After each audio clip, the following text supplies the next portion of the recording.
샬롬, 지난밤 평안하셨습니까? 오늘은 2월 15일 목요일입니다. 오늘의 본문은 마가복음 14장 43절부터 52절까지입니다. 설교 제목은 체포당하신 예수님입니다. 오늘 본문은 불과 10절에 불과하지만 크게 4부분으로 자세히 나누어 볼 수 있습니다. 첫 번째는 예수님을 잡으려고 무리를 이끌고 나타난 유다, 두 번째는 체포 과정에서의 충돌, 세 번째는 예수님의 말씀, 네 번째는 제자들의 도망입니다. 각각 나누어 살펴보겠습니다. 첫 번째는 예수님을 잡으려고 무리를 이끌고 나타난 유다입니다. 본문 43절부터 45절까지의 내용입니다. 읽지는 않겠습니다. 이 장면에서 뚜렷하게 드러나는 두 인물은 유다와 예수님입니다. 본래 이 두 사람은 제자와 스승의 관계였지만 이 부분에서만큼은 서로 만나지 말았어야 할 사람으로 등장합니다. 이처럼 유다는 예수 순환의 첫 번째 인물로 예수님을 고난의 길로 안내하는 인도자의 역할을 합니다. 그렇다고 해서 성경은 그의 역할을 합리화하지 않습니다. 차라리 그를 태어나지 말았어야 할 사람으로 평가합니다. 여기서 우리는 유다가 왜 예수님을 배반했는가에 대해서 잠시 생각해 보아야 합니다. 하지만 그에 앞서 유다가 얼마나 철저하게 예수님을 체포하려 했는지 잠시 살펴보겠습니다. 마치 유다는 무장강도나 연쇄살인범을 체포하는 것처럼 예수님을 체포합니다. 44절에 나오는 이미, 군호, 단단히라는 단어가 그것을 증명합니다. 이미라는 단어는 이것이 돌발적인 사건이 아니었음을, 군호라는 단어는 이것이 쥐도 새도 모르게 비밀리에 일어났음을, 단단히라는 단어는 예수님의 초자연적인 능력을 경계하고 있음을 나타냅니다. 이처럼 유다는 예수님을 체포하기 위해 그동안 가장 적당한 시간과 장소들을 물색해왔고 그것을 군인들에게 제공한 뒤에 그것이 실제로 실현될 수 있도록 협력했습니다. 예수님을 체포한 사람들이 누구인가는 복음서마다 약간 차이점이 있는데 누가복음은 이들을 성전의 군관들이라고, 요한복음은 이들을 로마의 군인들이라고, 마태와 마가복음은 이들을 성전 수비대라고 표현합니다.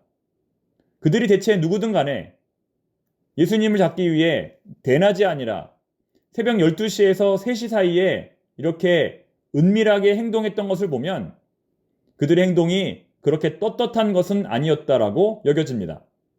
무엇보다 당시에 예수님의 얼굴을 정확히 알고 있었던 사람들은 그렇게 많지 않았을 것입니다. 지금처럼 인터넷이나 사진이 발달되지 않았기 때문에 실제로 예수님을 만나본 사람들은 생각보다 적었을 것입니다. 더군다나 지금은 캄캄한 밤입니다.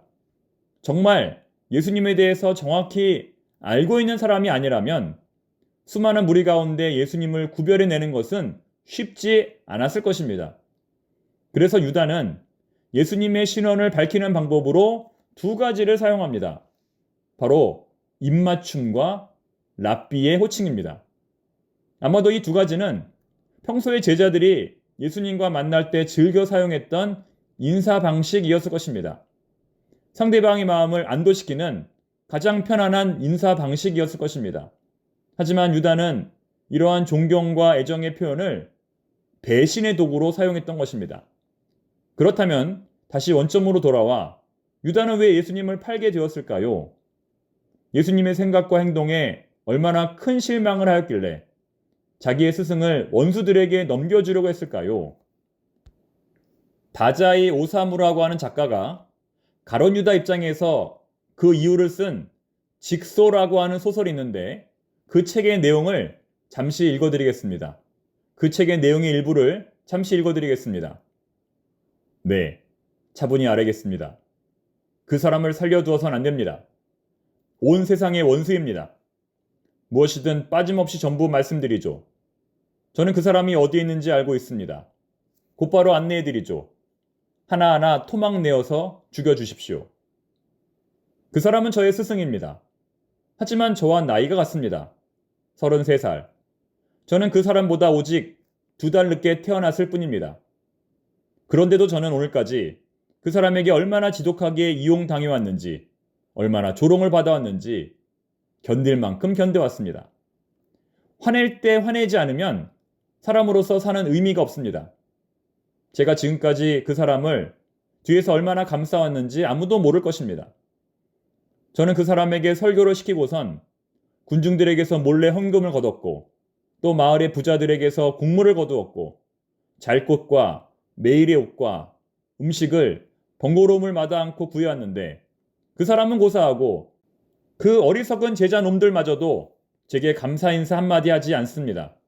감사는커녕 그 사람은 매일 숨은 저의 노고를 모른 채 하며 언제나 거창하게 사치를 이야기합니다.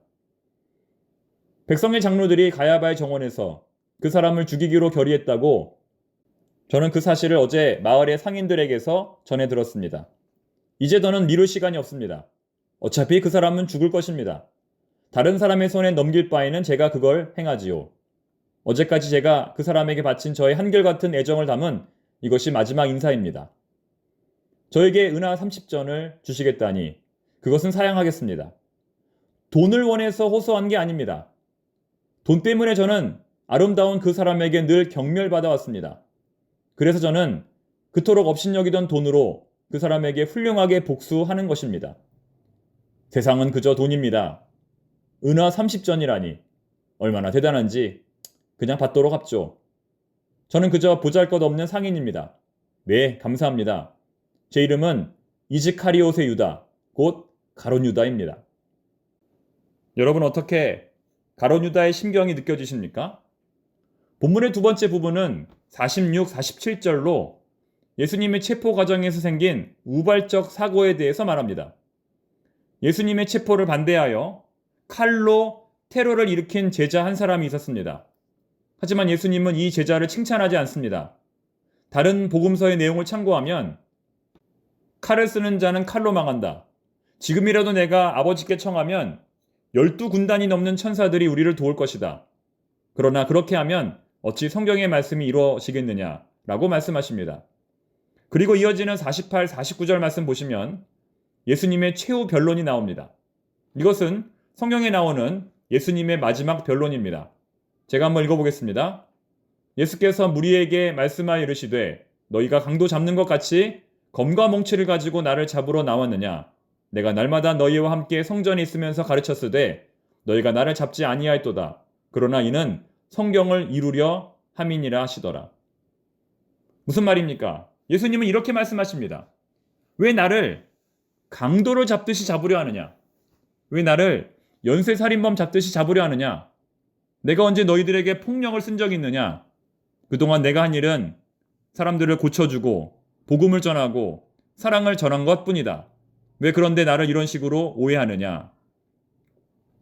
즉 우리가 살아가면서 아무리 좋은 의도로 남을 돕는다 할지라도 그것이 때로는 오해가 되고 곡해가 되어 나에게 큰 상처로 돌아올 수 있다는 것을 오늘 본문은 우리에게 가르쳐 주고 있는 것입니다. 자, 그리고 이제 마지막 부분 50절부터 52절까지의 말씀은 도망치는 제자들의 모습입니다. 도망치는 제자들의 모습. 예수님은 도망치는 제자들의 모습을 보면서 무슨 생각을 하셨을까요? 내가 이러려고 제자 훈련을 했나? 내가 이러려고 밤새도록 제자들을 위하여 기도했나? 지난 3년간 이들과 동고동락했던 시간들이 떠올랐을 것입니다. 그래서 배신한 가룟 유다도 괘씸했지만 베드로가 더 괘씸했을 것입니다. 야고보와 요한도 마찬가지입니다. 죽어도 배신하지 않겠다. 예수님의 좌우편에 앉게 해달라는 그들의 말이 떠올라 화가 머리끝까지 났을 것입니다. 그리고 도망가는 모든 제자들을 보며 이놈들 어디 두고 보자. 끝까지 내 말을 믿지 않는구나 라고 괘씸하게 생각하셨을 것입니다. 여러분 정말 그러셨을까요? 아니었을 것입니다. 그래, 괜찮아. 원래 다 그런 거야. 내가 이미 다 알고 있었어. 이제부터가 시작이야. 너희들 성령 받고 다시 돌아와. 라고 예수님은 생각하셨을 것입니다. 그렇기 때문에 예수님은 배신하는 베드로를 지그시 사랑의 눈으로 바라보셨던 것입니다. 교회에서 제자 훈련을 마치면 멋진 졸업식을 하거나 멋진 수료식을 합니다. 그런데 때로는 진정한 졸업식은 그런 것이 아닐 수도 있습니다. 진정한 졸업식은 오히려 실패와 낙심, 절망과 고통, 배신과 상처 이런 것일 수 있습니다. 사랑하는 청파동의 교우 여러분, 누구든지 실패할 수 있습니다. 누구든지 좌절할 수 있습니다. 중요한 것은 다시 시작하는 것입니다. 베드로와 가룟 유다의 가장 중요한 차이, 다시 시작하느냐, 여기서 그대로 포기하느냐입니다. 신앙인들은 어떠한 상황에서도 다시 시작하는 사람들입니다. 이전 것은 지나갔으니 보라, 새 것이 되었도다. 사랑하는 교우 여러분, 오늘부터 다시 시작하시기 바랍니다. 그것이 바로 하나님의 은혜입니다. 기도하겠습니다. 사랑의 하나님, 오늘부터 다시 시작하기를 원합니다. 지나간 것 가운데 좋은 것만 기억하게 하시고 다시 시작하게 하옵소서. 어린아이의 마음으로 돌아가서 처음 하는 것처럼 다시 시작하게 하옵소서. 아는 척하지 말고 해본 척하지 말고 초심으로 돌아가서 다시 시작하게 하옵소서. 예수님의 이름으로 기도드립니다. 아멘.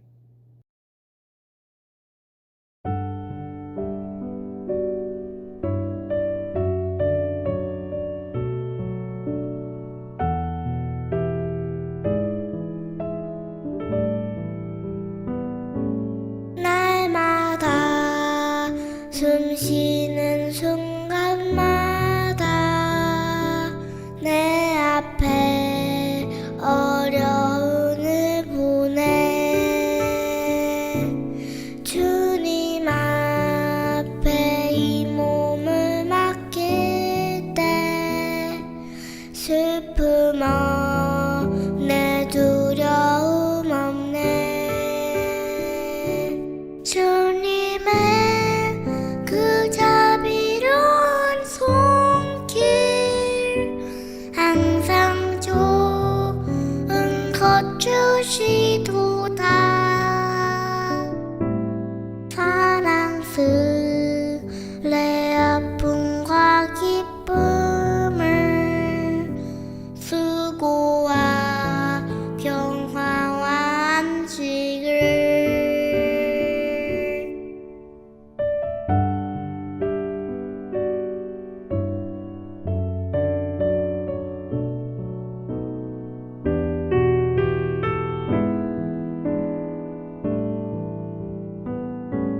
인생의 어려운 순간마다 주의 약속 생각해보네 내 맘속에 믿음 잃지 않고 말씀 속에 위로를 얻네 어린 나를 품에 안으시사 항상 평안함 주시도다 내가 살아 숨을 쉬는 동안 살피신 다 약속하셨네 주님의 도우심 바라보며 모든 어려움이 기도다 흘러가는 순간순간마다 주님 약속 새겨봅니다 흘러가는 순간